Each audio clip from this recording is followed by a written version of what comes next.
Welcome to City Farmers. I'm Farmer Bill. And I'm Sam. And we're talking about where to plant the garden.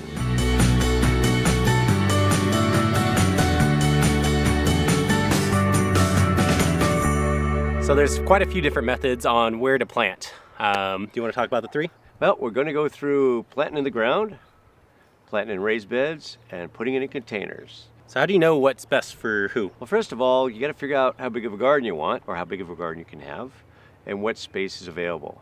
Whether there's in-ground space, or whether there's raised bed space because the soil has some problems with it, or there's no space and you want to put it in containers, knowing that gardening is more successful in full sun. So some of your gardening area might be in shade all the time, and that's going to affect the growth of it.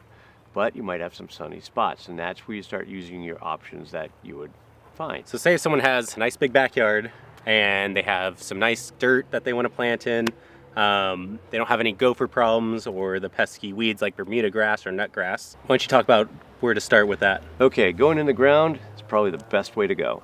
It's less infrastructure costing you, and there's more freedom of movement. What you want to do is when you are going in the ground, you want to make sure you get your soil tested, find out what it needs. We do that here at the nursery, right? Yes, we do. Yeah. But those that aren't at the nursery, you need to find someplace that can do that for you, or go through some simple methods, which we'll talk about later. So what are three of the things that they would need to, typically what you recommend for someone with soil, someone in San Diego? Because all around the United States, soil and water is different, but Right. here in San Diego. So we have the best growing conditions, but sometimes the worst soils. So what you're looking for in the soil is soil that has a good mixture of sand, silt, clay, loam, and compost. And finding that out will help you get started. The nice thing about growing in the ground is you're unlimited to only the space that you have. Watering is less, having to go ahead and build infrastructure is less. But the most important thing about growing in the soil is laying out your garden, finding out where north and south is, and how to plant. So if you have questions on what kind of soil to use, we'll be posting a video on that. So definitely subscribe to our channel and you'll learn a little bit about that. And also about what to mix into the soil for the area that you're growing in. All right, so we have in the ground gardening. So that's more of amending the soil. It's a little cheaper. So say if you do have, you're on a canyon or you have gopher problems, or if you have an existing lawn and you just want to garden right on top of that, what would you recommend? So in bigger areas, I'd recommend, of course, raised beds. Raised beds have a lot of good things about them. Number one, it keeps the garden contained. Number two, it goes ahead and gives you a chance to either amend your soil and put it in the garden, or bring in amended soil and all. What you want to do, though, is figure out how deep you want the beds and how large you want them. I would suggest starting small. You can always add to it. Don't get overwhelmed. Start smaller, and that way, as it grows on you, thus your beds can grow. The beds can be made of many different products. There is raised beds that you can be purchasing from a nursery like ours, or you can create your own raised beds depending on what material is available to you, knowing that whatever you make your raised beds with, the soil is going to come in contact with it. So you want to make sure the material that you use don't contaminate the soil in any way. But then again, you can use a lot of recycled product and things that are available that might end up going to the landfill. Yep. For instance, you can make them out of chunks of concrete. You can make them out of boards and bricks and things like that you can find. We find now that the most important thing about a raised bed is it needs to be at least 12 inches deep. Yep. Deeper is okay, but then also it's adding more soil.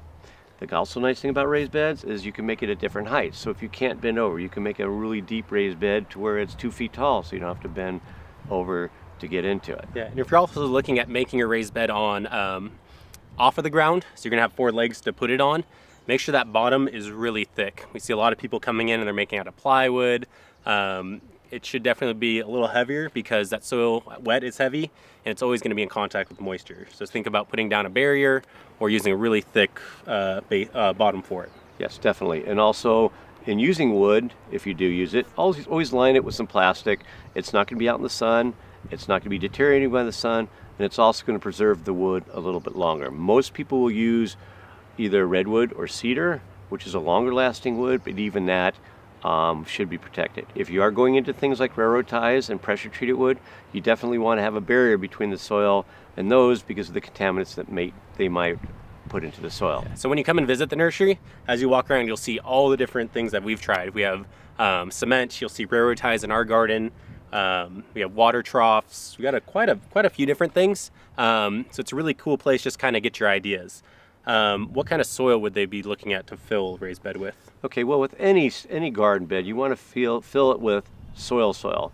Not so much potting soil because of the mass of it and the cost of it, but a good blended soil if you're going to buy it. Make sure that there's not a lot of recycled product in it because you don't know where that recycle has come from. So you want to get a good quality soil, and the soil shouldn't be light enough where you could pick up a 2 cubic foot bag with ease. That's basically a potting soil, and for a raised bed, a good topsoil is really the key to it. After that, you're more looking at amending it, both in the ground and in raised bed. After you fill them up with a good soil, after every season, you're just amending. Is anything else on that? That's important to know that in soil, there's organic material and there's non-organic material. The non-organic material that will last in your soil is sand, rock, things like that. But compost and minerals and fertilizer you'll be amending quite often. If you were going to go into smaller raised beds like containers, that's a whole other story. So that brings us up to containers. There we go. So, container gardening. That's for people that don't have a large area or don't want a big garden. They just want to grow a few things. The bigger the container, the more plant material you can put in it. But also you can limit the size of the plant material and the type of plant material just by figuring out the size of the container that's going to match that. And you're still looking at containers that are only about 12 inches deep for most things. You can also separate your plant material. So some plant material might need a different type of soil. You can put that in one container and then put other plant material in another container, and they're also movable. So let's say you have a situation where sun is poor, but yet your home sometimes where you can actually move these containers to sun to give them more sun. That we have the flexibility of doing that. You also have the flexibility of moving them around and changing them so they're more decorative and still useful as well. Yeah. So also I like about containers, or some types of the raised beds, or as if you're renting. If you're renting, it is kind of a cost to go ahead and bring in a raised bed. So starting containers is a great way to get yourself started. I personally here at the nursery use it's a cloth raised bed. I like it because if we have to move it, I can just wheelbarrow the soil or leave it and then roll it up and take it with me and then put it somewhere else.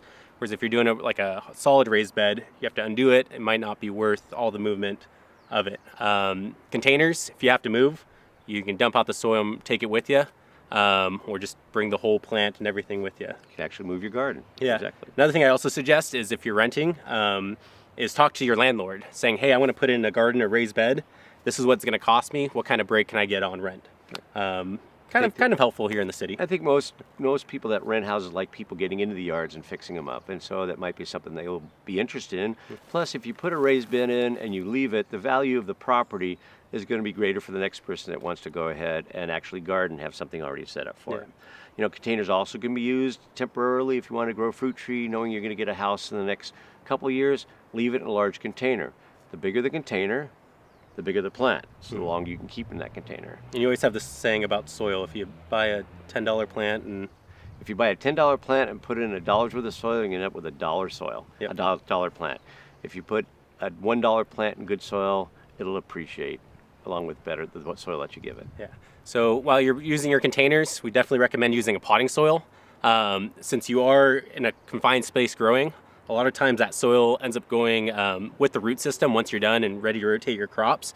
So container gardening, you're going to be more of buying bagged soil and refilling it instead of amending what's already there, because you're not going to be able to keep most of it. Yeah, exactly. And it's lighter, and also most of your potting soils are lighter, but still go for a good quality potting soil. Really invest in some time to check out the materials they're putting in your garden. Yep. And I think that covers container gardening. Perfect. So I'm Sam. And I'm Farmer Bill, and we're in City Heights, in the bit of the country, in the heart of the city, wishing you a happy gardening experience. So definitely give us a thumbs up. Subscribe to our YouTube channel where you'll find everything you need to know about urban homesteading. There we go. Because that's what we do here at City Farmers Nursery is urban homesteading. And come on in and see what we have to offer and enjoy the peacefulness of visiting us.